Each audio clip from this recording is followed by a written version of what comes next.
Okay, welcome back to Adobe Illustrator and the wonderful world of typography in Adobe Illustrator. Now, of all the programs, Photoshop, Illustrator, InDesign, Adobe Illustrator has the best typography editing capabilities. That's why a lot of typography classes incorporate a heavy use of Adobe Illustrator into their projects. So you're going to be learning about all your typography features here in this tutorial. So I'm going to go to File and Open. I have navigated out to my Chapter 8 folder and 8.0 Illustrator Typography, and I'm going to open up this long Illustrator file right here. And what I have is a colored rectangle for every different feature in Adobe Illustrator. Some of them I will do, some of them I will just do on the screen, but you don't have to follow along if you don't want to. But this file will show you all of those features. So what I'm going to do first, just to avoid any confusion, is get rid of my rulers here at the top and side of my screen by hitting Command R. And then I'm going to zoom in on this file right here, this square, okay, orange. What I have is when I take out my layers panel and I pull the bottom corner down, I have a layer for my borders, and if I turn that off, you can see it's also the borders and the instructions. And then I have a layer called Your Work here. Now the bottom layer is locked, so you can't work on that anyway. So on this top layer, I'm going to experiment. Say type out a couple of lines of type here, and then try out the buttons on the character panel. Okay, so what I'm going to do is go to my type tool, and before I even use that, I'm going to hit D for default colors. That just resets my toolbox here. And what I always suggest is before you go to type anything on an Illustrator file, hit Command T or Control T on a PC. That will bring up your character panel. Your character panel and your paragraph panel are for your type editing. One thing you got to understand is when you bring up your character panel, you will only get half of this panel. Okay, so what I recommend is you go to the upper right, the pop-up menu, and say Show Options. That's the whole bottom half of this panel that we're going to take a look at here today. Okay, the other thing is it's going to start off with the default of Myriad Pro, and that's going to be a really small font, 12 points.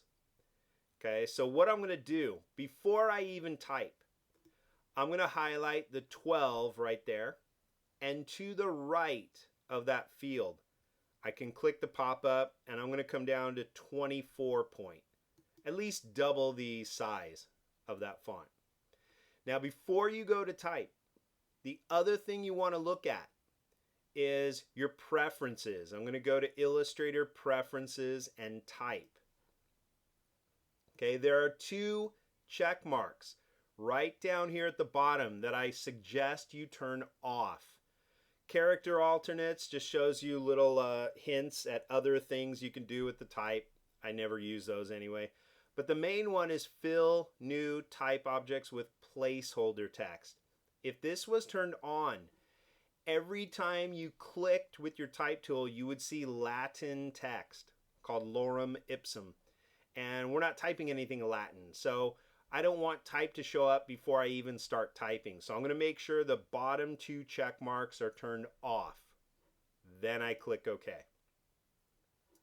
Now if you just have a couple little areas of type, what you want to do is just click. Notice your cursor over here on the side. There is a box around that cursor. It's technically asking you to click and drag and create a box or a text frame or a container. I would do that if I had a whole paragraph of type, but I don't. I'm just going to type in 4 lines of text. So instead of clicking and dragging, I'm going to go near the left side.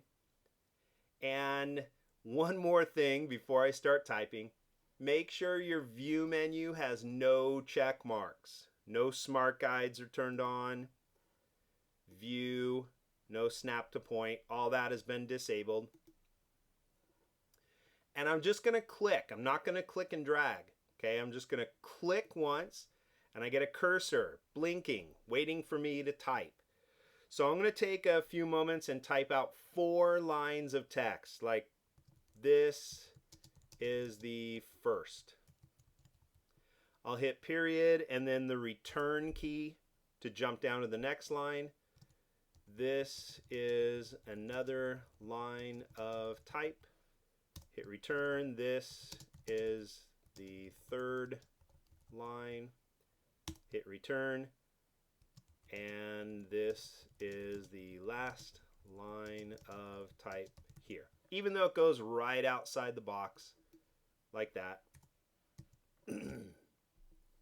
There we go, 4 lines of type. Now your cursor is going to be blinking at the end, so you got to always tell Illustrator you're done, and that's by clicking on your black arrow. Okay, what you're going to notice is every single line is now underlined with a red line. That's called your baseline because you are on the red layer, red anchor point. So there's your red anchor point. Okay, now we're going to take a look at your character panel, and what I'm going to do is instead of Myriad Pro, I can click and highlight the name. If you have the name of a font already in mind, you can just type out that name. Like I'll type out ARIA, and any font on my computer that starts with, let me do that again, ARIA, Arial, it will highlight and go to those fonts. So now I can choose from that list. And as I hover over it, it kind of shows me what the type would look like before I even select it. So I'm going to go with Arial Bold. And then right down below that is the font size. So again, if I just highlight the size and hit the down arrow on my keyboard, I can decrease the size of the type so it fits within the box. Hit the up arrow and increase the size of the type. I'll hit the down arrow so we bring it back into that orange frame right there. Okay, the next field over is called your leading, like the metal, lead, L-E-A-D, not leading, but lead. I'm going to highlight that, and what the leading is the amount of space between lines of type. So if my type is, let's say, 16 points, your leading, the amount of space between those 16-point lines of type, is always going to be a little bit bigger. Okay, so I can do the same thing. Highlight the value right here, hit my down arrow, and decrease the amount of space. So obviously if the space is less than the size of the font, they're going to crash into each other. Hit the up arrow and increase the amount of leading between lines of type, like you would see spaced out type if it was like for a wedding invitation or things like that. Hit the down arrow. This would be the type you'd see on the fine print of a contract where they don't really want you to read it, so they kind of squeeze it all together.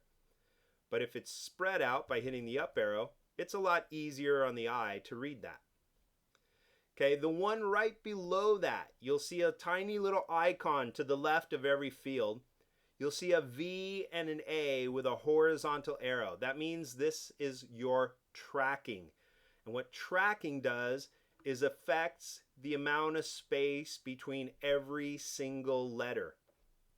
So if the whole block is underlined, every line is underlined, all this text is selected, I can hit the pop-up arrow on the right, and if I said negative, or just hover over that, you could see how the amount of space between every letter has now been subtracted because of the negative values.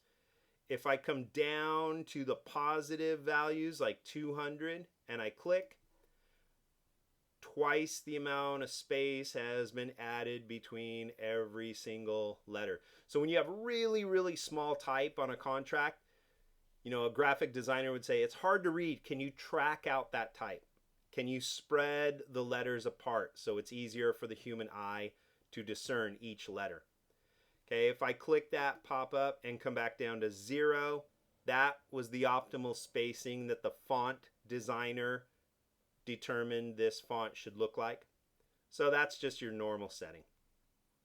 Okay, the one next to that, you have the same V and A, but there's a little slash between those two letters and a shorter horizontal line. This is called your kerning.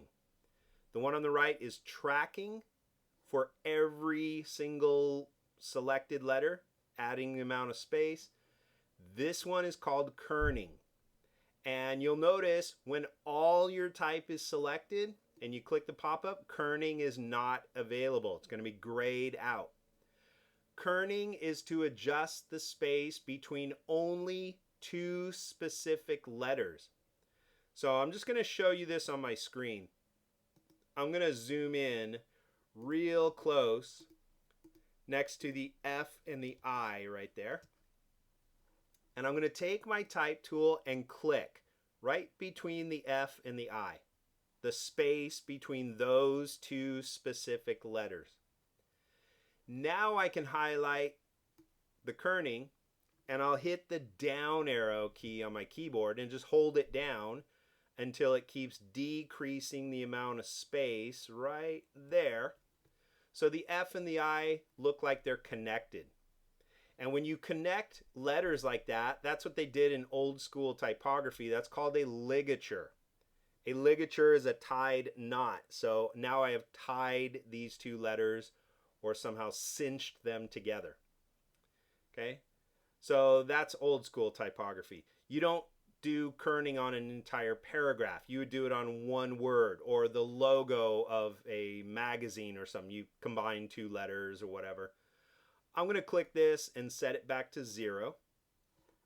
Go to my black arrow, and I'm going to hit Command and minus a couple of times just to zoom out so I can come back to my screen right there. So that's what kerning does. Okay, I'm going to take my type tool and I'm just going to highlight here. All my type is still selected. Notice if I take my black arrow, every single line is underlined. That's because they're all selected. I'll just set this back to 0. Oh, see how it doesn't really show me that? So I'll just set it back to auto. There we go. Okay, the next field right here is my vertical scale. So if every single line is underlined or selected, I can hit the vertical scale and crush it like somebody stepped on it, or I can stretch it out twice as big, like that. Okay, I'll put it back to 100. But notice how that did every single word. So just so you're aware of this, if you take your type and you highlight it, like I want to say instead of this is another line of type, I want to say this is another line of type. I can highlight a specific word and do all these changes. So I can stretch out just that one word. And I'll click over here. So you can emphasize one word at a time. Okay, what you got to be aware of is if you go to your black arrow, now you have two different settings. This type right here is still 100% vertical scale, but now this is 200%, and your character panel can only indicate one value. So notice how that field is now blank, because Illustrator doesn't know whether to show you 200 or 100. So just be aware of that. If the field is blank, you have kind of suggestive editing here. So I'm just going to click on it with my black arrow, reset everything to a 100. Let's go back to 100. There we go. And notice it doesn't do that. Darn it. So what I have to do is highlight that and reset that back to 100. There we go. Now everything's back to normal. Okay, the same thing is your horizontal scale over here. I'm not going to highlight a specific word now that you know what that does. But right here, I could say 25%, like somebody squeezed it from the left and right sides. Or I could stretch it out 200%. And again, I'll put it back to 100. And I'm going to zoom in just a little bit, just one click here, to show you the last two. This one right down here is your character rotation. And basically what it's going to do is treat your letters like dominoes in a line. Okay, so I'll click on it with my black arrow, have all the lines selected. If I highlight this value and hit the up arrow and just hold down the up arrow, they'll start to fall backwards like dominoes. If I highlight this value and hit the down arrow, just keep holding it, now they'll fall forward like dominoes. I've never found a use for that, but that's what it does. And I will actually show you one use for it. I've never used this in a project, but it kind of explains why you would use this. I'm going to hit my up arrow again until this value goes to a positive value.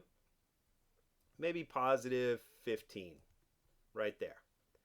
Okay, my type is falling over like dominoes, but if I took my rotate tool, it's going to start from the first letter up here, right up here. Then all I'm going to do is take my rotate tool, put it over on the right, and click and drag down. And I can rotate this type down at about 15 degrees. So now my type looks like it's walking down the stairs. That would be a use for this character type of rotation effect. And that's the only thing I could possibly think of using it for, which makes your type look a little more interesting, but I've never done that in an actual project. But that's where it would have some use. Okay, and I don't want to keep my type like this, so I'm going to go to Edit, Undo the Rotate, click on my black arrow, and I'm going to reset this value field on the right back to 0. Okay, the last one right here, really important. It's called a baseline shift. And again, I'm going to zoom in on the word another so you can see this.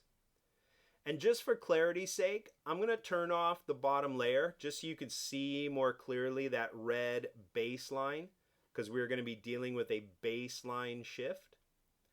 And all type rests on a baseline, but it doesn't have to. So if I took my type tool, highlighted a letter, highlight the baseline field, and hit the up arrow, my type, when I click inside the word, can now float above that baseline. That's called a positive baseline. Positive values go up. If I highlight another letter, hit the down arrow, highlight another letter, hit the up arrow, highlight another letter and hit the down arrow, go to my black arrow, and now you can see how I've broken up the baseline for every single individual letter. And that's what a baseline shift can do. So again, this value is going to be empty because every one of these has a different value. So I'll just click and set that back to 0. And now all my type is back to normal. I'm going to option click with my zoom tool. We'll zoom back out right there. Turn on my bottom layer. And with my black arrow, I want to make sure all the lines of type are selected, and you have 6 little buttons down here as well. Okay, this one is all caps. So when I click, everything will be capitalized. I'll click again to turn that off. This one is called small caps. What that means is every word will be capitalized, but the first letter in every sentence will be higher or bigger than the rest. Okay, small capital letters versus the large initial letter. I'll turn that off. This one right here, you see a tiny little 1 going up. That's called superscript. So it's kind of hard to tell when you're doing it on this type, but notice your anchor point starts right there, right at the baseline of this type. If I hit superscript, my type gets smaller and goes up. Okay, it's like kind of doing a baseline shift, but it's called a superscript. I'll hit it again and turn it off. The opposite of that is a subscript. It makes your type smaller and sinks down, kind of like a negative baseline shift. I'll turn that off. You also have Underline Type. I'll turn that off. And you have Strikethrough Type, which I've never found a use for that, but that's what it does. And just for argument's sake, I want to show you what superscript and subscript does. So I'm going to type in a word right across the top here. I'll just click outside with my black arrow, take my type tool, click, and I'm going to type in Nike TM. Okay, all the letters are the same size, but if I highlighted the TM and hit superscript, it would make it smaller and lift it up, like a true trademark would be indicated. Okay, I can highlight that, turn off superscript, and it goes right back to normal. If I highlighted the whole thing and typed H2O, I could highlight the 2 and hit subscript. And that would be like your chemistry class, H2O. Highlight the 2, turn off subscript, and it goes right back to normal. Okay, so that's what subscript and superscript do. What I would do if you're working on this file at home, save your progress, or if you're working on this file for a class. This file is big and it tends to crash. Okay, so save your work every time you are done with a colored rectangle. So I'm going to go to File, Save As. I'll click on my desktop and I'm going to call that last name, first name, typography. And I'll click Save. I'm working in Illustrator 2020 here, and I'll click OK. Okay, then when I'm done, I can just hold my space bar for my hand tool, pull the next square or rectangle into view, and it says use the Glyphs panel to type out these hidden symbols. These are part of your fonts, but if you look down at your keyboard, they're not on your keyboard. They're hidden fonts. Hidden little font symbols are called glyphs. You would never type out the letter C and then go to your ellipse tool and draw a circle around it. No, you type out a copyright symbol. You just don't see it on your keyboard. Okay, so I'm going to show you how to use glyphs. Now keep in mind, these symbols are available depending on the font. Some fonts have all of these, like Helvetica. Some fonts might have 5 of these. Some fonts might only have 2. So it depends on which font you're using. So I'm going to go to my character panel right here. I can just highlight the name of the font and type HELV for Helvetica. Now just so I can see things more clearly, I'm going to choose Helvetica Bold. Okay, for the font size right there, I'm going to click that and come down to 21 points. Helvetica Bold. Everything else is set to the automatic. So kerning is auto, tracking is 0, vertical is 100, horizontal is 100% scale, character rotation is 0, baseline shift is 0. In fact, I can go up here to the leading, because we're not doing spaces between lines of text. We just have one line, and just set it to auto. Okay, predefined values according to the font designer. So what I'm going to do is, if I know I need to type out hidden symbols, glyphs, I'm going to go to my type menu and come down to glyphs. Oops, get caught on my font here. Go down to glyphs. Getting stuck on my fonts. There we go.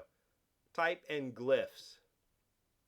Now what I'm going to do is just move this over to the side and pull the bottom edge down so I can see a few more of those glyphs. I'll click over here and pull the character panel out of the way. Because I'm doing this demo, I'm kind of running out of a little bit of screen space. I got to kind of stack my panels on top of each other. But that's what your Glyphs panel is. It shows you all these little hidden characters that come with that font. And with Helvetica, you have thousands of little hidden symbols that come with that font. Like you could literally type out a happy face or whatever you wanted. 98% of these you'll never use because I don't even know what they stand for. But right down here, I've just pulled the bottom edge down a little bit so I can see some of these other symbols, like these little copyrights. Okay, so here's what I'm going to do. I'm going to take my type tool, just click, don't click and drag. I'll just click underneath the copyright. And I've got a little blinking cursor. So all I have to do is find the copyright symbol somewhere on your Glyphs panel. And when you find it, you double click on it and it will type out that glyph for you. Okay, so I can just hit the space bar a couple of times. So I have some space between these. Find the registered trademark and then double click. Hit the space bar a couple of times. Find the trademark symbol and then double click. If I need Greek type, I'll hit the space bar, and right down here there's pi, and there's my omega symbol. Double click. If you're ever doing monetary values like cents, you don't type out a C and then draw a line through it. You find the money values. So right here is my cent sign. I can double click to type it out. And 90% of the time, you're never going to type these. What you're going to use the Glyphs panel for, more than anything, is letters with accent marks. So I'll hit the space bar a couple of times, and if I have a letter like the N with the accent mark, like mañana, I need to find that letter. Okay, so if I was typing in the word mañana, I would type out M-A, find the letter N and double click, and then A-N-A, mañana. I'll just hit delete and then double click the N so I can type it out. Or one common use is the E in the word resume. It's not resume, R-E-S-U-M-E, that's resume. It would be R-E-S-U-M. Find the letter E with the accent mark and then double click. Okay, so if you're ever writing a letter to somebody who's got a name with an accent mark, you need to include that accent mark.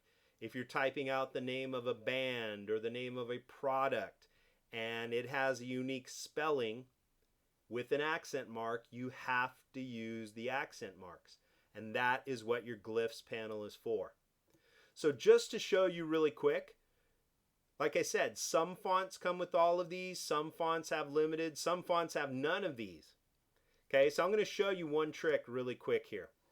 If I took my rectangle tool, I hit D for default colors, and I just drag a rectangle like that. I'm going to go to my black arrow. Right up here is the stroke, so I'll hit the up arrow, maybe make it 3. Right next to that is the shortcut for the stroke panel, and I have this button called dashed line. So I'm going to make a coupon. Okay, I got a little dashed line border like that. What I want to do is remind people that they can cut out their coupon, so I want a little picture of scissors.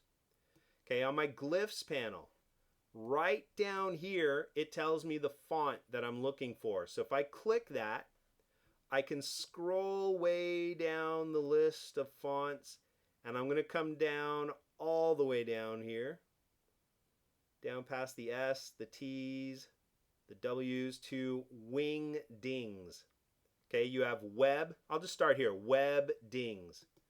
When I click that, you can literally type out a spider or a chili pepper or an alien head. If I don't know when you'd ever need that, but you have those available. So some fonts are symbol fonts. If I click this and instead of webdings, I go to wingdings, I have a pair of scissors right there. So I can just take my type tool, click anywhere. I'll just click on the white so you can see it. Click, double click the scissors.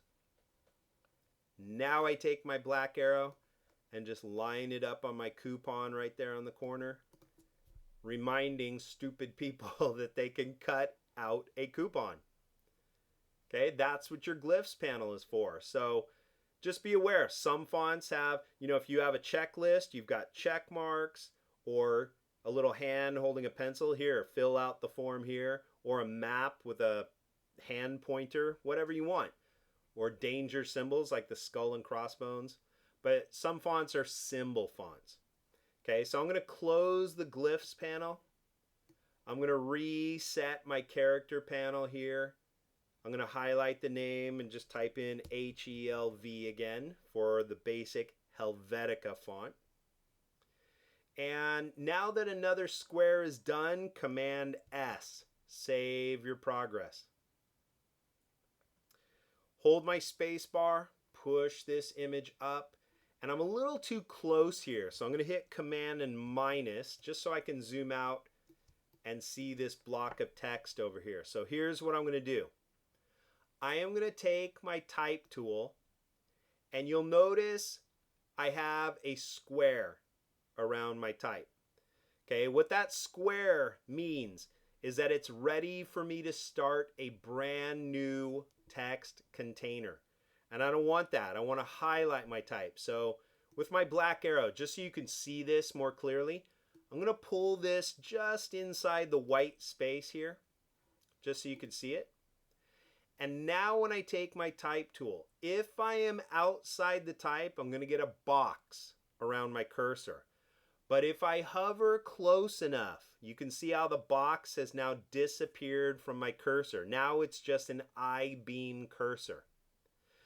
When that box disappears, this is now telling me I am ready to highlight my type.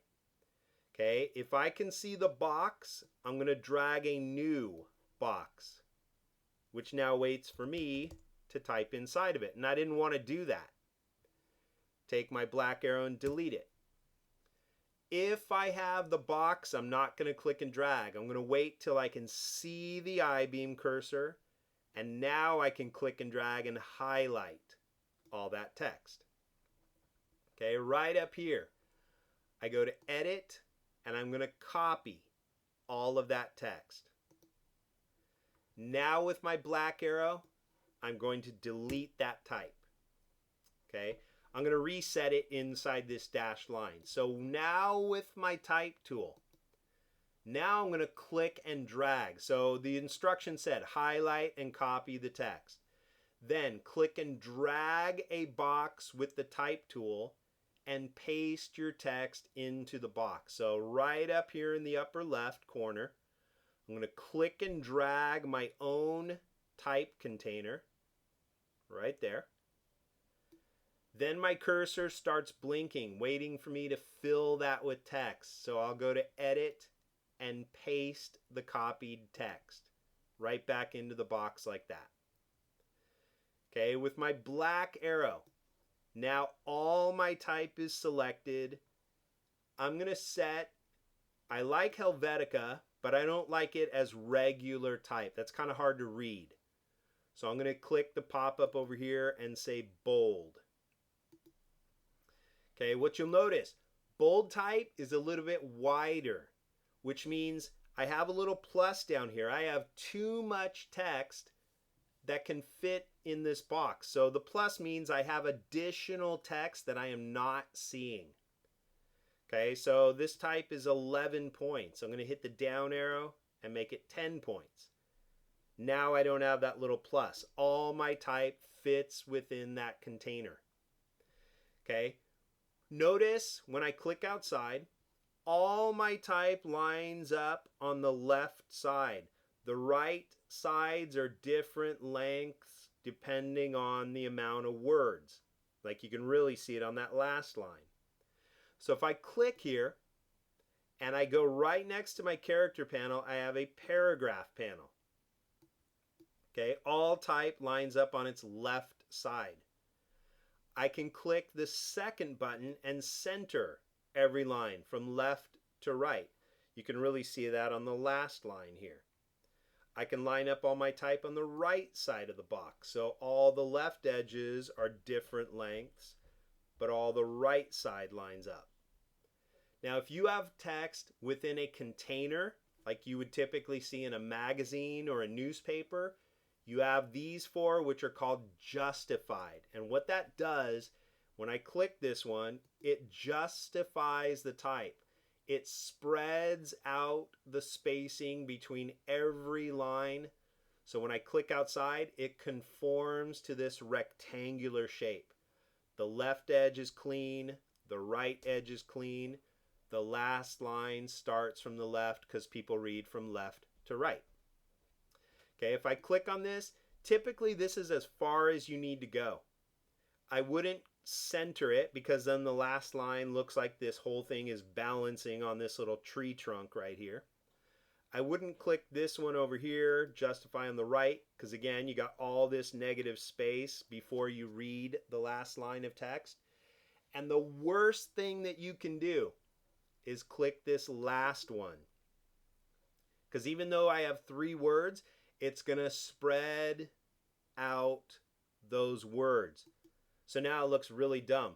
That is how I already know how great I am. Ha, ha, ha, ha. That's stupid. Nobody would read like that.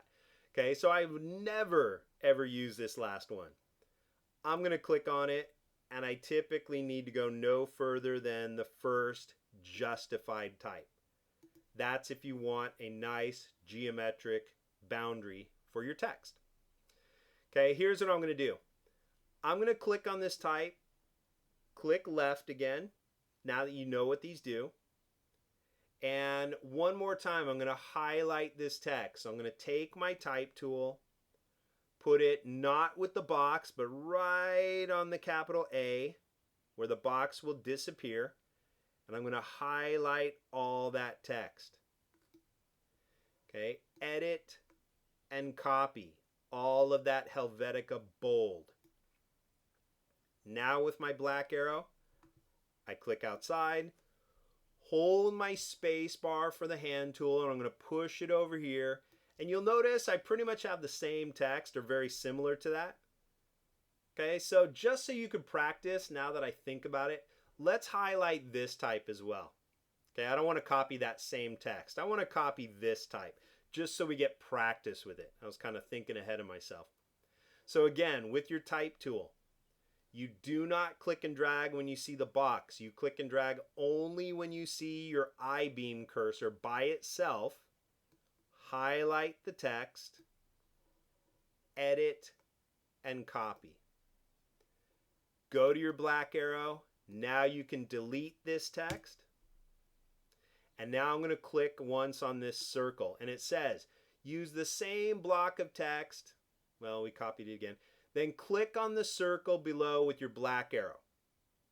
Then switch to the area type tool. So your type tool is right down here, 4th one down on the left. If I press and hold, I have a second one called an area type tool.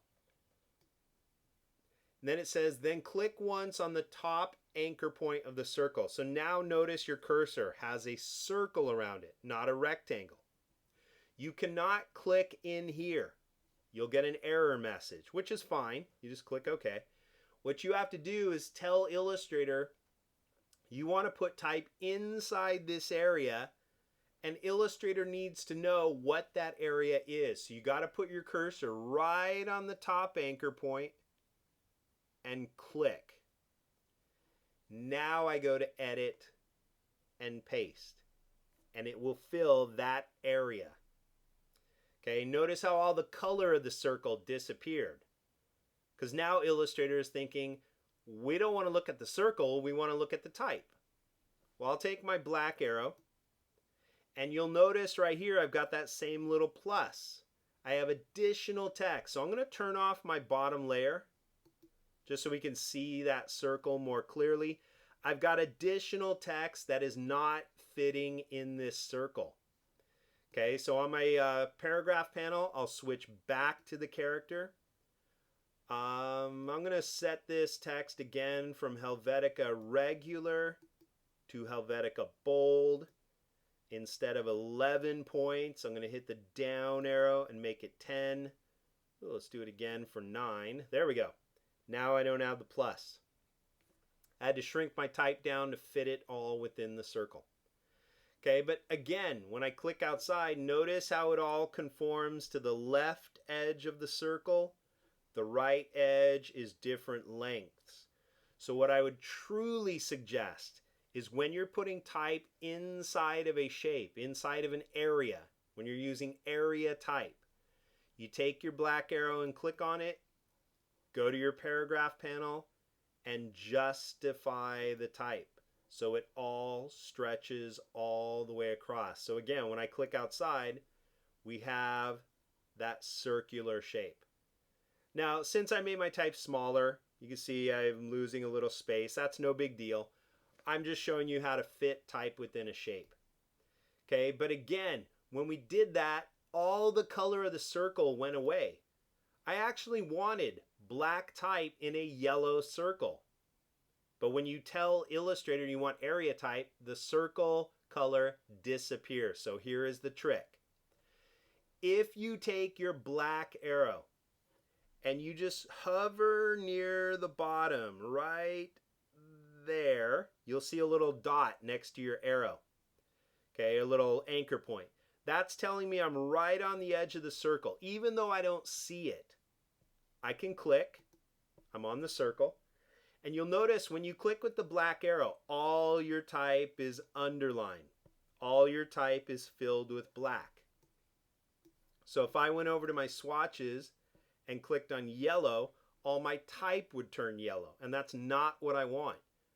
I wanted black type in a yellow circle. Okay?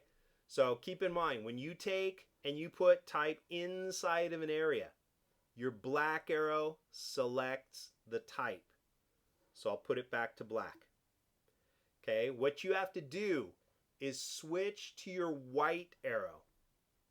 I'm going to click once outside, and then again, just slowly approach, and right when I get that little anchor point right there, okay, I'm right on the edge right there, I click, and now notice none of my type is underlined. I've only selected the circle. Okay, you got to be careful with this. You can't go way inside because then you're just going to highlight all your type again. You got to be right on that edge.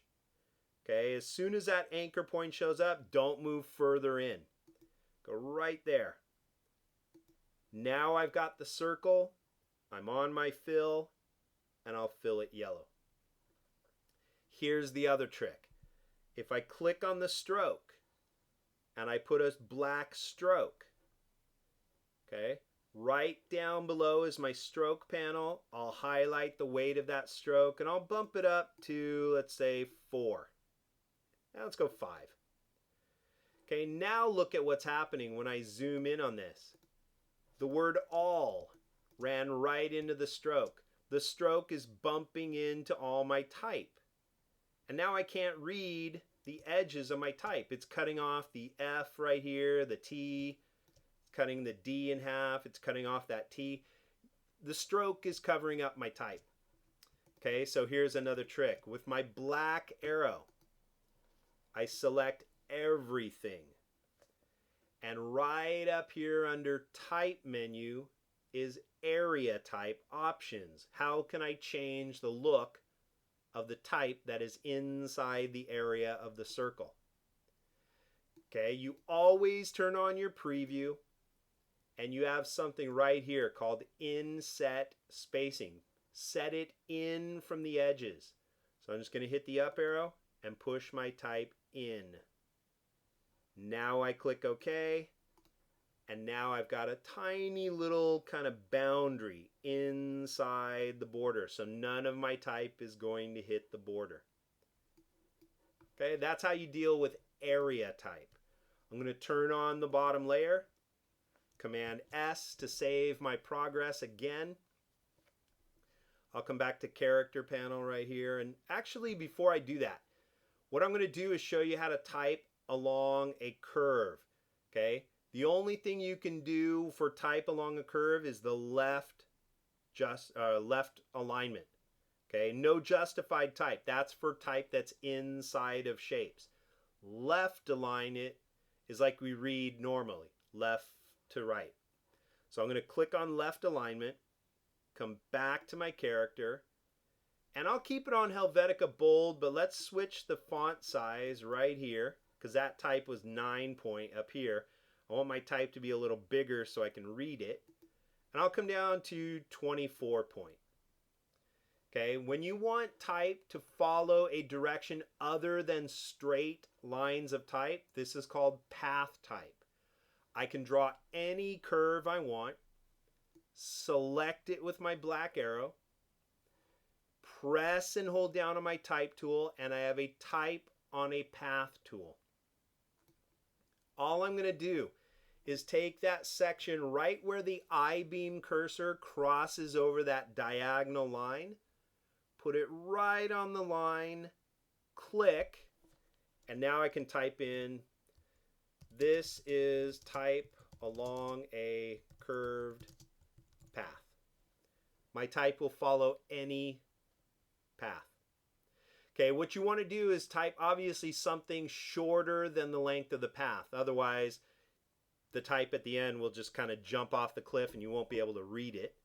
So with my black arrow, this next part is really important. I'm going to turn off the bottom layer, and you'll notice, and I'll zoom in so you can see this. You'll notice when you do type on a path and you click on your black arrow, you're going to get 3 vertical lines. One at the beginning of your type, one at the end of your line, and one halfway between those two. Okay, so here's what these lines do. The line at the end, you can't do anything. That is the end of your line. The one in the middle, you can click and drag, and notice it just bumps it to the left a little bit. That doesn't really do anything. Okay, so my word of advice, avoid the last one, avoid the middle one. It is the first line. So I'm going to go to Edit and undo that move. Okay, the first line right here, you got to be very careful. There is a little white box on that. You do not want to click that white box. It creates something called a text link. Okay, what you want to do is take your black arrow, put it on the tip of the vertical line, and now click and drag, and you can slide that type somewhere else along the path, like that. Okay, you just don't want to click the white box. Put it at the top, the tip of this triangle, at the tip of that black or vertical line right there. Click and drag. So you can reposition your type. But notice how the last word is path. If I push this type too far, notice it jumps off the cliff. And now I have a plus, like I've shown you before. I have additional type that can't be seen. So you always want your line to be longer than your sentence. So I'm just going to pull that back and rescue that type again. Okay, the only other thing to watch out for is if you decide to mess around with this middle line, you can pull it down and push your type to the underworld. Okay, now it's underneath, like Stranger Things, the underside, or whatever they call that world, the other side or whatever. Now my type is underneath the curve. So now if I click the horizontal or the middle vertical line, drag it back up, now I'm back in our world. Okay, so you want to avoid that middle line. Like I said, it doesn't move it much until you've started with the first. Then it becomes active and you can pull it underneath. Okay, so I don't recommend it. I think you can do that with the first one too. Nope. See, I can't pull the first vertical down. It doesn't do it. It's the middle line that pulls in underneath. So you want to avoid that middle line if you can. But that is type on a path. I'll click outside. Now when I'm ready to start with normal type again, I'm going to press on my type tool and come back to the normal type tool one more time. Okay, you'll notice on this list, you have normal type, area type, path type. And then you have the same thing for vertical. Vertical type, vertical area type, vertical path type, and something later called touch type. But we'll get to that at the end. I'm going to come back to the normal type tool. Okay, with my black arrow, I'm going to come down to the word snakes. And you'll notice I have this word right here. you can see it's underlined with a baseline. This is type that I have physically typed out. It's Times Bold. This is a logo that I drew. I want this black type to have little snake tails like this type. I've customized this type. There is no font called snakes. Okay, I have customized that type. So I want to show you one of the best tricks in Illustrator, and that is customizing your type. That's why a lot of typography classes, like I said, use Illustrator. So whenever you have typed something from your keyboard and you click on it with the black arrow, you're going to have a baseline. What you can do in Illustrator that you can't really do successfully as much as you can here is turn your type into drawings of type. And that's right up here. Type menu, create outlines. So now instead of one baseline, create outlines, you're going to see a bunch of anchor points as if I drew that with the pen tool. Okay, what you also have to keep in mind is when you convert type into outlines, Illustrator will group your letters together. If it was a word, Illustrator thinks you want to keep the word together. So if I clicked outside and then I want to work on the K, it's still grouped. Okay, so whenever you churn type or change type into outlines or into a drawing, it creates a group. So I go to Object and I ungroup every letter from every other letter. Now when I click outside, I can just select the K. I'm just going to do one letter here. I'm not going to do all of this. Okay, in order to draw this more clearly, I need to see the outlines of my letters. So I go to View menu, Outline, or Command Y. That gets rid of all the color so I can just see it in outline mode, like X-ray vision. Okay, if I wanted to amputate the foot off of this K and then replace it with a tail, if I want to edit the shape of this letter, that is my white arrow. I'm going to put it right between the space, right there. Click and drag up over the foot of that letter K. Make sure I don't hit the other parts or the other letters, just around that little foot right there. And I hit delete once. I cut off the foot. I amputate that leg. Now when I click outside, you can see this is an unfinished drawing. There's a big gap right here, and I'm going to replace that gap with a tail. I click right here where the line stopped. Go to my pen tool, and if I am starting from a corner right here, I hold Option key, click and drag down, let go of my mouse, let go of the Option key, and now I want my curve to come down and this way to the left. Then I'll let go, come down and to the right. See how I'm doing my points almost right underneath each other, like that. Now I want it to be a little point, so I'm going to hold Option key for a corner, come back up, let go of my mouse and the Option key, and parallel from this point, I'll click and drag back up to the right, and all the way back up to the top. I'm going up and to the left, so there's another corner. Option key for a corner and go up and to the left. There we go. Take my white arrow. If I decide any of these points are a little bit off, I can click on a point, maybe push that up a little bit more. So it starts thin and gets thicker, thicker, thicker, thicker. View, preview, and now I have customized my letter similar to what they've done or what I have done for this logo above. Okay, that's how you customize type. So again, another square or rectangle is done. Command S. Save your progress each and every time. I'm going to hold my space bar again for the hand tool, and I'll push this up. Command and minus to zoom out once. And it says right here, I'm going to show you a text container trick called an envelope. It says use this area to use envelopes. to distort the supplied text inside each yellow shape.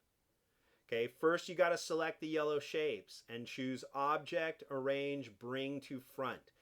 In order for this trick to work, the stacking order must be correct. Even though you can't see yellow stacked on top of blue, you just have to trust this. So what I'm going to do is with my black arrow, click on a yellow shape, shift click, shift click, shift click, shift click. So I have all the yellow shapes. And I go to Object menu, Arrange, Bring to the front. Bring it to the top of the stacking order. Now I click outside. It says to make an envelope, use the black arrow tool and select one word and then shift click the shape you want the word to go into. I click on the word December, hold shift and click on the yellow shape that I want to put it into. Got to have both. Then you go to Object menu, down to Envelope Distort, Make with Top Object. And your type will get squished and squeezed and distorted into that blob, like that. So I have this kind of 60s, kind of psychedelic rock poster kind of typography here. And I'm going to do that for every line. 15th, shift click, Object, Envelope, Make with Top Object. Jonah, shift click, Object, Envelope, Make with Top Object. Nielsen, shift click, Object, Envelope, Make with Top Object. And the last one, Live, shift click, Object, Envelope, Make with Top Object. Okay, first, now that I've done that, Command S, save your progress. But we're not done with this yet. You can obviously see the word Nielsen looks totally messed up. The letter N came up and bent, and now it's hard to read that letter. Okay, so here's the problem. I would do work like this for my boss years and years ago. And then she would look at it on my screen and say, hey, that looks pretty good, but can you fix the letter N? And then she'd walk away. And I would try to struggle with this. I didn't know what I was doing. And half an hour later, she'd come back in and I would still have this garbage on my screen. My boss would be really upset. She's like, I just told you that. Fix it. And then she'd walk away again. She wanted me to fix it because she was the one who hired me. Okay, if my boss knew how to do it, she wouldn't need to hire me. So I need to know as many tricks as possible. Because first, I can do more design work. And second, you never know what your boss or your art director or your customer is going to ask you to do. So you got to be prepared for as many possibilities. This is one of them. Okay, so here's the trick. I cannot take my type tool and highlight because it's not going to highlight the type. So I got to go to my black arrow and delete that. An envelope is a visual effect. Okay, sometimes in Illustrator, if you don't know what Illustrator has done to your type, you're not going to be able to move on past that point. You will be stuck like hitting a brick wall, and then you can't go any further. So here's what Illustrator is doing. This is distorted type, but the type is technically not really there. Okay, I'll prove that by going to View menu and Outline. There's no type. It's showing me the effect. So the type is somehow invisible to Illustrator, but to me, the viewer, view and preview, I can see it. I just can't change it. But obviously, the problem is I have to change that. So what I have to do is kind of backtrack. Okay? If I selected this and I go to View, Outlines, there is no type. So obviously, the problem is not the type. The problem is the shapes. And here's what I'm going to show you. When I click outside and then I select this one where the letter N is getting distorted, when I drew this original shape, I never drew this anchor point. Okay, this has been a glitch in Illustrator that has been around since they introduced envelopes, probably 20 years ago. Illustrator randomly selects an area and adds an anchor point. I don't know why, but I know that's what it does. So Illustrator is thinking the letter N does not come up to this corner. Illustrator is ignoring my corner and bringing the letter N up and over to that. That's why it's ruining my letters. I did not create that point. So I need to keep that in mind. Okay, in order to edit this shape, I need to click outside and use my white arrow. So here's what I'm going to do. I'm going to click right on the edge so I can see all these anchor points. And then I'm going to go to View Preview so I can see that messed up letter N. So here's how you fix it. This original corner that I drew is no good anymore. Illustrator is ignoring this. So I'm going to click on this corner and pull it down and out of the way. I'm going to click on this point that Illustrator added and move it back to where my corner was. Okay. Now I click back on my original corner that Illustrator doesn't like and delete, and that will fix it. Notice how the letter N is bent. So again, I click outside, click on the edge right there when I see that little box show up next to my arrow.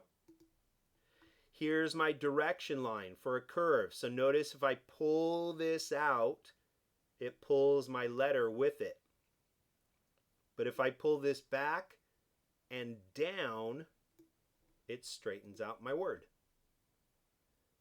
Okay, if you need to, rewind this video a little bit and follow along again. Notice this letter N kind of got tucked underneath itself. So when I click on the edge over here, there's another stupid little anchor point that Illustrator added. I did not draw that. So I have to do it on this side too. Drag, oops, notice how it dragged the whole thing. So I got to go to undo. Got to make sure I don't click too far inside the shape. You got to make sure it's right on the edge. There we go.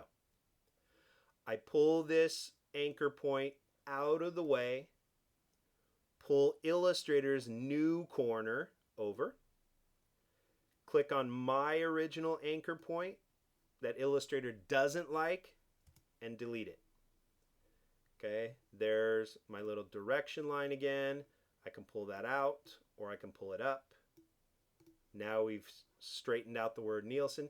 Same thing with the letter H. It kind of trips over itself and tucks underneath. Click right on the outside edge with my white arrow. There's the original corner that I drew that Illustrator doesn't like, so I'll pull it out of the way. Here's the corner that Illustrator wants me to use, so I pull it back. Here's the original corner I drew that Illustrator doesn't like, and I delete it. Click on the edge again. There's that direction line, or I can pull it up a little bit. And now I can instantly read everything. Okay, just be aware that if you use envelopes in the future, Illustrator will create those glitches. You're going to have to know how to deal with them, and that is with your white arrow. Okay, I can hit Command S. I'm going to save my progress on that.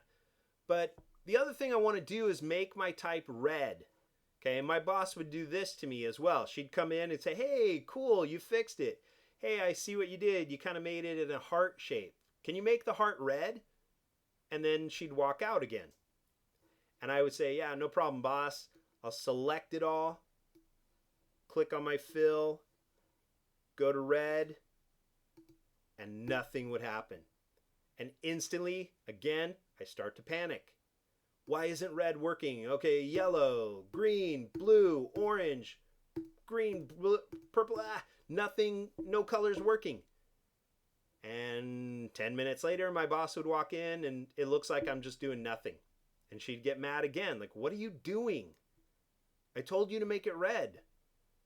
And I have to sit there and look at my boss and say, well, I don't really know how to do that. Okay? Then in your boss's mind, they're like, why do I have this person working for me? They don't even know what they're doing.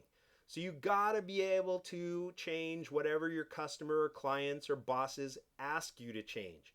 You gotta practice. You gotta put more tools in your toolbox to know more tricks. So again, here's how I got around it. I selected this and then I remembered there is no type here. View and outline. You can't change nothing into red.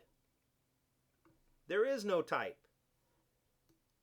View and preview. I see the effect of the type, but I don't actually have the type.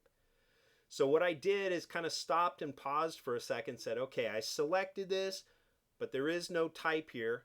Then I remembered, let me backtrack. I know I did an envelope.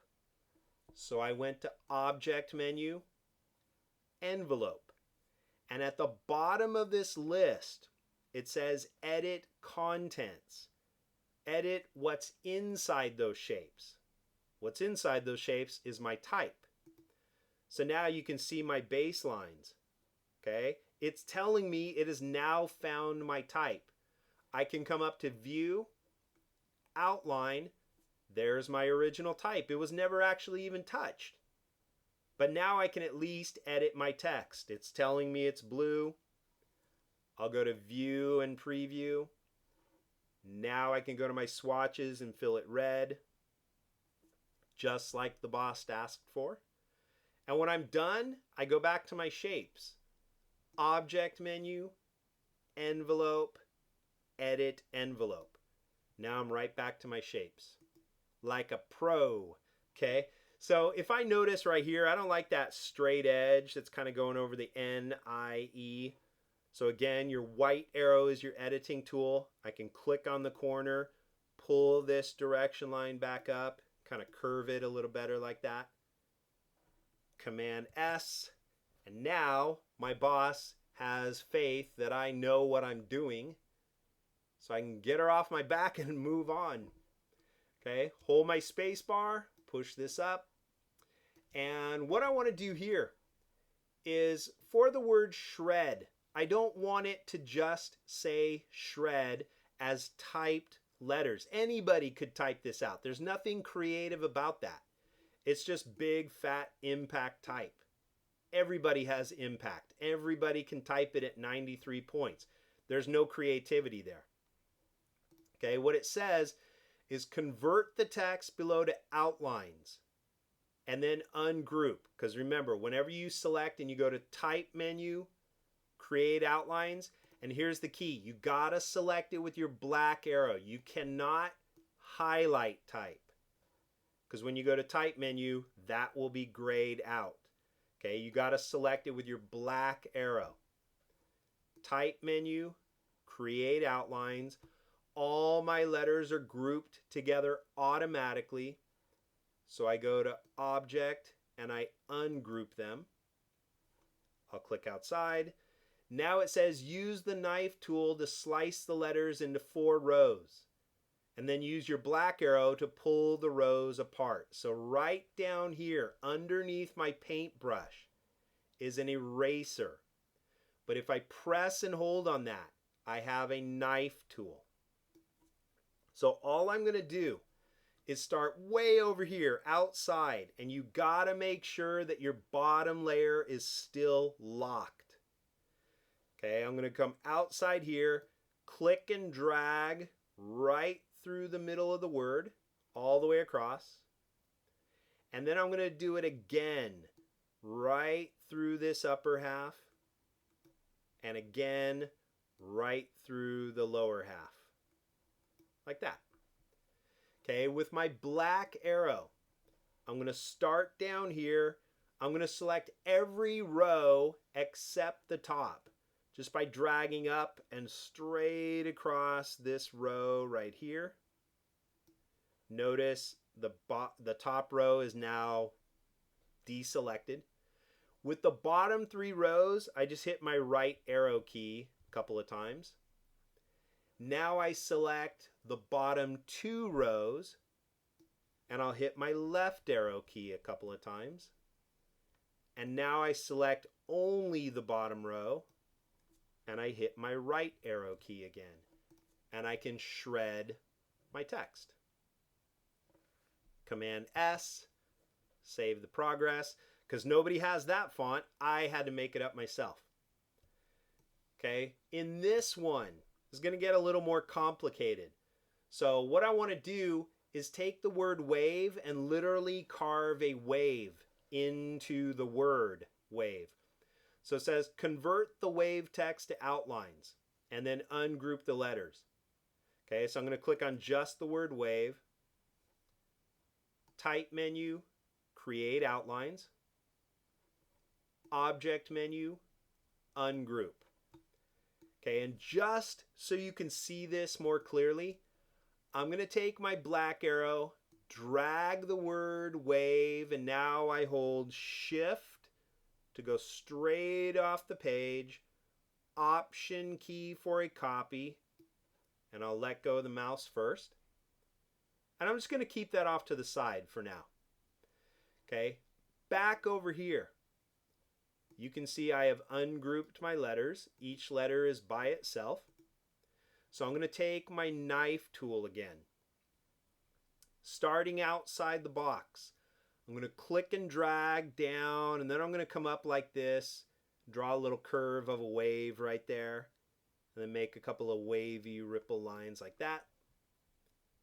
Okay, so now I've carved this wave out of the word, and I'm going to do 2 more little ripple lines here. So I'm going to start out here, click and drag, and just make a little wavy line like ripples in the water right there. And I'll do another one for this lower part, click and drag, make another little wavy line like that. Perfect. Now with the black arrow, you got to be careful with this. You do not want to hit the word the or the word surf store. Okay, what you want to do is start just along the top edge of the E, click and drag, just a skinny selection right across the top edge. So you only select the sky area. Okay, if you click and drag down too low, you're going to hit this wave like that. So you want to make sure you're clicking and dragging just along the top edge. So I just get the sky behind the wave. And what I'm going to do is go to my swatches panel. We'll pull that out so you can see it. In the bottom left corner are swatch libraries. I'm going to click that, come down to gradients, sky. And I'm going to click the very last gradient, sky 24, like a sunset. Okay, but I don't want my sunset going left to right. I want it to go up and down. So right over here is my gradient tool. Okay, I'm going to click on that. And now I'm going to start at the top, click and drag down. And now I got a sunset. Okay, if it's too dark, I just click and drag down a shorter line. So you see a little more yellow in the sunset right there. That looks good. And now here's how you're going to fill out the water. You take your black arrow. In order to select the water and turn off the sky, you're going to start right next to the E, hold your shift key. Now click and drag over the entire word wave.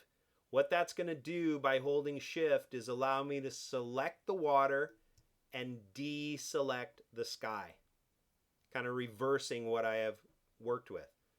I finished the sky, so I hold shift to deselect, and now I've reselected the water. If that doesn't work, rewind the video and check it out again. Now I'm going to go down to my sky gradients and click on sky number 3, a blue to white. But again, your gradients by default go left and right. I want my gradients to go up and down. But I'm going to do the gradient up and down in each individual shape. So I cannot click on the gradient tool this time. I'm going to use a different method for my gradient panel. Okay, right here is my rotate field. So I'm going to click that pop-up and rotate each gradient negative 90 degrees. And now I literally have a highlight on my water and it goes down into darkness. So I've literally drawn or carved out an illustration inside the word. Okay, I'll move my swatches back here and let's move the layers. But this blue on blue gets kind of hard to read, so that's why I made a copy of the word wave. So what I want to do is select this copy, change it on my toolbox from a white fill to a white stroke. So I'm going to hit the little curved arrow right there. Now I'm going to set the stroke weight right up here to 2. And I want to make sure this sits on top of the word. So Object menu, Arrange, Bring to Front. I got to make sure it is at the top of the stacking order. So now with my black arrow, I just pull this back. After I start to pull, I hold my Shift key and I'll just line it up right along the top edges of the word. And now we've defined the edges of that word with a hand-carved illustration right into the word. Cool. Command S. Save it. I'd shop there. They like waves. Wow, that was a lame joke. Okay. Back on to the rest of my type. So I'm going to close these sky gradients here. Don't need those. In this area, you're going to use the Appearance panel to trick Illustrator into accepting gradients. Okay, what you need to understand, let me let that car go by. Ugh. What you need to understand about type is type cannot have gradients by default. Okay, I'm going to pull the swatches panel out just so you can see this. Your swatches panel stores colors, stores gradients, and stores patterns. Type in Adobe Illustrator, when I click on it and I can see that baseline, you can fill type when I click on the fill with a color. You can fill type with a pattern, but as soon as you click a gradient, it will turn black. By default, type cannot have a gradient. Okay, if your customer doesn't know that and they want a gradient in their type, you got to be able to deliver that. So what I get every semester is I ask my students, how can we fill this with a gradient? And they say, oh, change it into a drawing. Type menu, create outlines. Now I can do a gradient. Yes. I can take my gradient tool, click and drag from the bottom to the top. Now we can change the direction of the gradient or drag left and right, right to left, top to bottom. You can change the gradient in the type. Okay, but then I ask them, why is that the worst thing you can do? And the problem is, you can't change the font. Okay, this is not type anymore. It's a drawing of type. So if I showed my customer, hey, here's your type with your gradient, and then they decide, well, can you make the type skinnier? I have to sit there and say, no, I can't. It's not type. And then your customer says, but I don't like the type. I like what you did with your gradient, but the type's too fat. I want a different font. So I've backed myself into a corner. I can't give them what they're asking me to give them because I don't have type anymore. So that's a big problem. So what I'm going to do is back up a few steps. Edit, undo, edit, undo. And I'm going to keep doing this until I go back to my white type. Edit, undo, undo, undo. Okay, there, my black type. Okay, this is type on a baseline.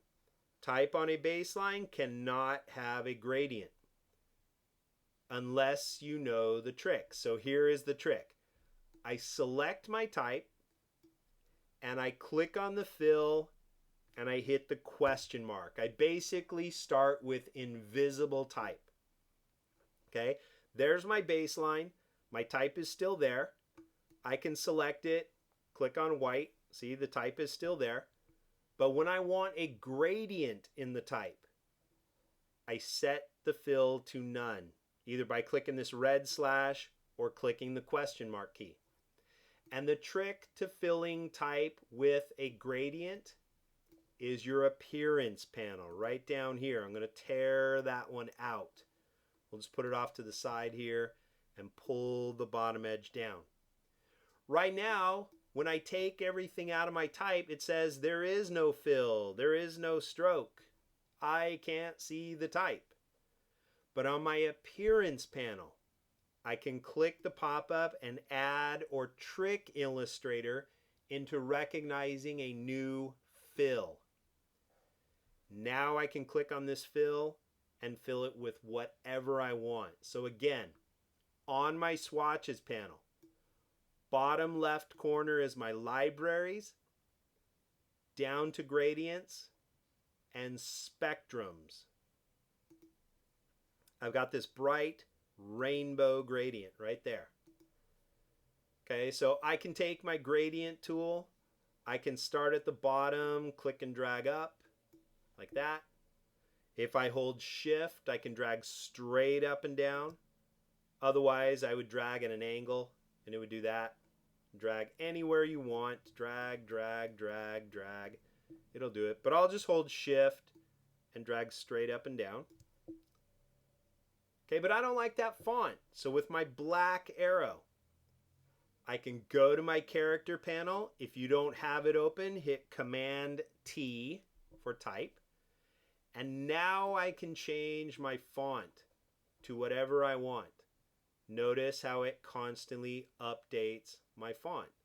So now I can scroll down through my type, and you don't have the same exact fonts that I do, but you can see here that I can instantly change my type to whatever my customer wants, because then they're going to say, this is why I'm paying this person. They know what the heck they're doing. They gave me the type I wanted with the gradient I wanted. Okay, so that's how you do it on your appearance panel. The other thing that's great about your appearance panel is you can click these little triangles to kind of close these up. Click on the stroke. Click on the little color pop-up and make it black. And you'll notice right here, if I make that thicker and thicker and thicker, I can't read my type because the stroke is sitting on top of the gradient. So what's great about this appearance panel is it acts like layers. I can pull the stroke under the fill. So now, no matter how thick I make that, I will always be able to read it. But notice I get these little sharp angles sticking out of my type. Okay, and the reason why that happens is a tiny little feature on your stroke panel. So right here on the appearance panel is a pop-up for the stroke panel. And what I tell every class every year is if you are ever going to use type and put an outline on your type, you do it on your appearance panel. So you put your outline underneath the fill. Then to get rid of these little sharp points, you set the two middle buttons, cap, and now watch what happens to these when I click the middle button for corner. And now I have clean type. I can hit the down arrow right here next to my stroke, make that stroke a little thinner, like that. Oops, let's go down. And the appearance panel is great because what I can do is let's make this stroke red. I'll click the pop-up, add another new stroke, and what you do is you keep working on the bottom one. Click on the bottom one, change it to white. The reason why I can't see white is because this is 8 and it's covering up 8. So I'll make the bottom one maybe 11. A little bit thicker so it kind of peeks out from underneath. I'll click the pop-up, add another new stroke. Keep working from the bottom and I'll make that one blue. You don't see blue because the 11 white is covering the 11 blue. So I'll make that 15. And now I have type, let's make that darker blue, that is outlined with red, white, and blue. In Illustrator, whenever you do type, it says you can do a color or a pattern. You can't do gradients. The appearance panel says, yeah, you can. Illustrator lets you put one outline on an object, but the appearance panel says, no, no, no, no, no, no. I'm going to let you do 3 or 5 or 12. So the appearance panel is an amazing panel here in Adobe Illustrator. It lets me go above and beyond the limited capabilities of my toolbox. Okay, so just be aware of your appearance panel, especially when you want gradients in your type. I'm going to hit Command S, save my progress, hold my space bar and push that up. And now it says, in this area, you're going to use your appearance panel to fill the text with the spectrum again, but then you're going to use the correct warp feature to arc the gradient into a rainbow. Okay, so again, if I click on type and I want to keep the baseline, I want to keep editable type, so maybe I change my fonts later, I gotta use it as invisible type. So I'm going to click on the fill, click the red slash or the question mark key, and again I'll drag my appearance panel out so you can see it. Invisible type. Now I click the pop-up, add a new fill. That new fill can have my spectrum gradient again. If I want it to go left and right, I can go to my gradient panel, change the angle to 90 degrees like that. And I'm going to click on the stroke. We'll make that stroke black. Make it a little thicker right here. And again, there's those sharp angles that stick out of my type. So to the left is the pop-up for the stroke panel. You always want the 2 middle buttons if you're going to put strokes on type. Okay. You also use the appearance panel because, again, when your stroke gets thicker, you can't read your type. So you use the appearance panel to put the stroke under the type, like that. Okay, and here's the trick. If you are on the appearance panel and you select only the stroke, you're going to change only the stroke like this. If I have this line for stroke highlighted in blue right here, I can go to Effect, Warp, Arc, turn on my preview, and it arcs the stroke because that's what I have selected, which obviously is not what I want to do, so I'll cancel that. If I only click on the fill, it's going to tear it apart again. Effect, Warp, and Arc. Still looks stupid. But the other thing that looks bad is notice how my gradient did not bend like a rainbow. I get a little bit of green and then straight yellow, straight red, straight pink, a little bit of blue in the corners. I want my gradient to bend like a rainbow. Or I want my gradient to bend like a rainbow. And it's not doing that. So again, unless you know the tricks as to why Illustrator's doing that, you're going to be stuck. Okay, so that's what these demos are for. Obviously, I'm going to cancel that. If I want to bend everything, the trick on the appearance panel is you click this bar at the top. A lot of people don't think they can click there because there's not an eyeball. They don't think it's part of the list. But clicking this bar at the top is like selecting the fill and the stroke. So I click the bar at the top. Okay, the problem is Effect menu, Warp, will not affect gradients. It's not giving me the rainbow. And again, that's where design can be really frustrating because your customer doesn't understand that and your customer wants you to make a rainbow. Unless you know how to tell Illustrator what to do, you got to tell your customer no. And that's the last thing on earth they want to hear.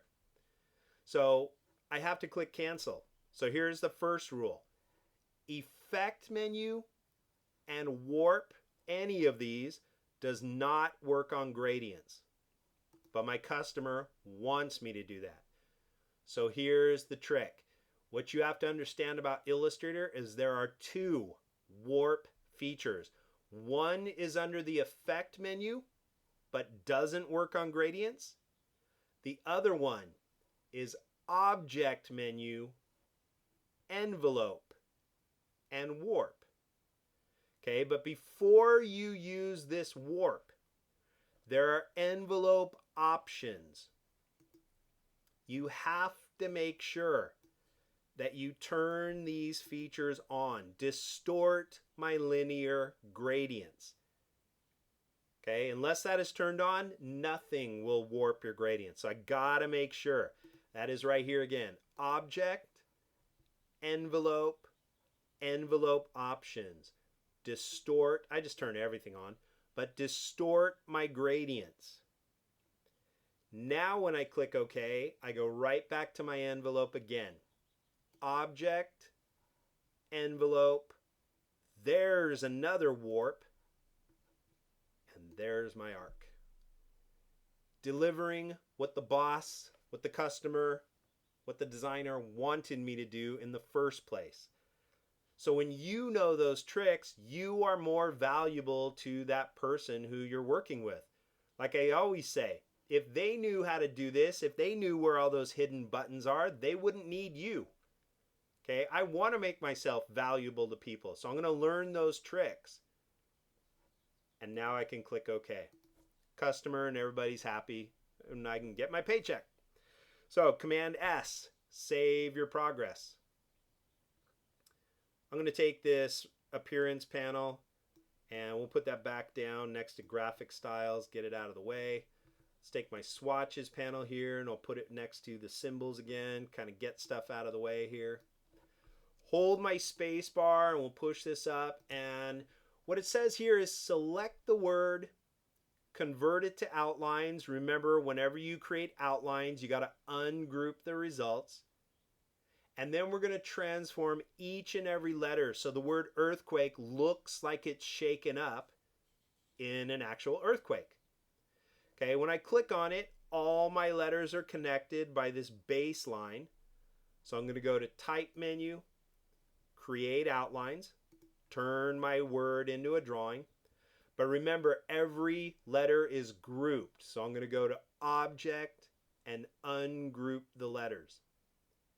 Now with the whole word still selected, I want to rotate and kind of wiggle around each individual letter, but I don't want to do it one at a time. I don't want to click the E and then rotate it, click the A, rotate, click the R, rotate. That's a long word. So I'm just going to select the entire word now that it has been ungrouped and go to Object menu right up here at the top, transform, and transform each letter. Okay, what you do with this is you obviously get this out of the way, turn on the preview, and then right here I'm going to click random. I want every letter to be a different rotation. Right up here is the angle field. So if I just take this little dial, crank it up and to the right, I can rotate every letter random from the next. And you can click and drag and kind of fine tune it right there. When I click OK, problem solved. Command S, save my progress, hold my space bar, and I'm going to push this up. And this one is the tricky one that usually makes this program crash. So make sure you've been saving periodically. I'm going to hit Command and minus because you'll notice off to the left, we've got this photograph of Oregon. I want to put this photo inside this type. Okay, it says select the word below and the shape and use an envelope to distort the word. So instead of the word reading straight like that, I'm going to click on the word, shift click the shape, and go to Object, Envelope, Make with Top Object. I'm going to distort the word. Okay, keep in mind, this word is not really there. Okay, if I go to View and Outline, it's not there. View and Preview. It says then try to put the photo into the word, and you will see it is not as easy as it looks. Okay, so here's what I'm going to do. I'm going to select the photo and drag it over. The photo has to go under the word. So Object, Arrange, Send to Back. If I click on the photo, shift click the word, which technically is not the word, it's this bubble, I can try Object Menu, Clipping Mask, Make, and nothing will happen. I'll get an error. Great.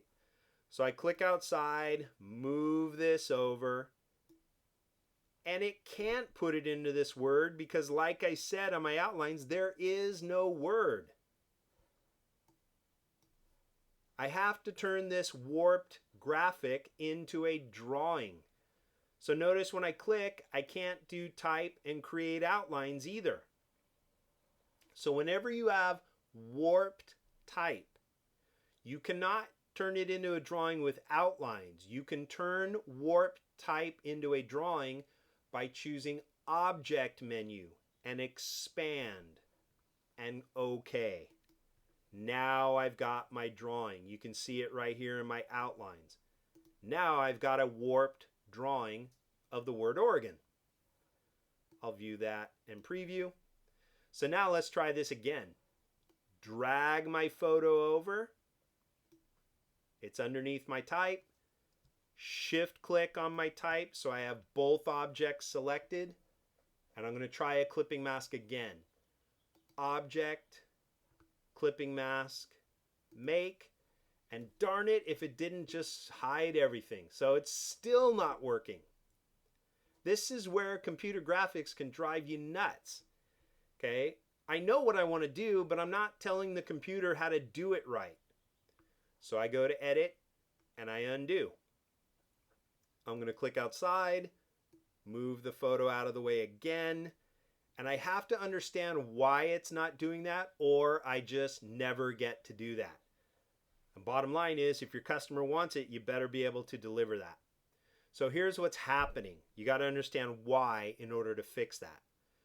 When I converted this into a drawing, notice how some of the letters have openings, like the O and the R and the other O. Objects that have openings are called compound paths. Okay, it's grayed out because I haven't clicked on anything yet. A clipping mask, which is right above that, can only be one solid object. What Illustrator is looking at, it is not looking at one solid word. Illustrator is looking at 6 separate letters. So when I try to do a clipping mask, Illustrator is going to determine, I don't know which letter he wants me to put the photo in, so I'm not going to put it in any of them. That's why all my artwork disappeared. So the bottom line is I have to trick Illustrator into thinking this is not 6 separate letters, but one big word. Okay, that's how the program works. If you don't understand that, you'll never be able to do this. I want Illustrator to not see every letter. I want Illustrator to say, hey, there's one word, Oregon, not an O and an R and an E. So what I have to do is click on the word, go to Object Menu, Compound Path, and release that from each individual letter, and then immediately go back to it again. Object, Compound Path, and make it one big word. Now when I drag my photo over, I shift click the word, object, clipping mask, make. Beautiful. That's how you get around the program. You practice and you learn the tricks. Now the other thing is if you put photos inside words, it makes words kind of hard to read. So I would click on it, click on the stroke, like I did with the word wave, add a white outline. Maybe I'll make my stroke 2. And now I can read that word more clearly with a beautiful shot of Oregon inside the word Oregon. But again, you got to be prepared. You never know what customers or bosses are going to ask for. So the more tricks you know, the more valuable you are. The less stress on you when you get these demands from customers. Command S, save that because that's a big photo. Like I said, that photo tends to crash, so save every box. And we are at the last one. Finally. It says select the word below and use the effect menu and warp to make this text a little more expressive. Make it really blow up and stand out like a blam would. This is like a tiny little firecracker. We want it to be an explosion. So again, I'm going to click on that word, go to Effect, Warp, and I'll try Bulge. I can drag the bend to the right, like really make it pop out like that. Click OK. And I want to fill that with a fiery kind of gradient. I have this little yellow to orange gradient. But again, if I click on the fill and I click on my gradient, it's going to turn black. This is type. It's warped type, but I can still see the baseline. It is type. So I'm going to click on the white fill. Can't do that. I can't fill it with a gradient yet. Can't do it when you see that baseline. So what I'm going to do is I like this look. It is warped type. So remember, you can't go to type and create outlines because what this is going to do when I click it is outline the original type. I'm not trying to do that. I'm trying to do the warped type. So I will undo that. If I have warped text, I skip my type menu. I go to object menu and expand the appearance of that warp. Now I've got a true drawing of this word, and a drawing can be filled with a gradient. On my gradient panel, again, if I don't see it here, I can either click on the tab or go to Window and find it in the list. But right here, instead of a linear gradient, left, right, left, right, left, right, I'm going to click radial. And notice how every letter goes yellow to red, yellow to red, yellow to red, yellow to red. The way Illustrator works is if you have multiple objects starting with the same gradient, then you can fill each one as one word. Like notice the spectrum. That looks really stupid. Blue to green, blue to green, blue to green, blue to green. It's hard to read. But if I have multiple objects filled with the same gradient, then I can go to my gradient tool, set it to radial, and now I click and drag. And I can spread it out. So I'll click on the yellow to orange. Make it radial, click and drag. Take my black arrow, click outside, and now I've got warped text with a gradient. Blam. Command S, save one more time, and if you want to see everything you have done on this page, it is Command 0. It means fit on screen. And there we go. There's all your type features in Adobe Illustrator. So I'm going to close my character panel, and we'll just leave my layers panel open here for the next tutorial that I'm going to do in a few minutes. But hopefully you'll become a master at type in no problem, in no time, by reviewing this video. All right, see you in the next tutorial.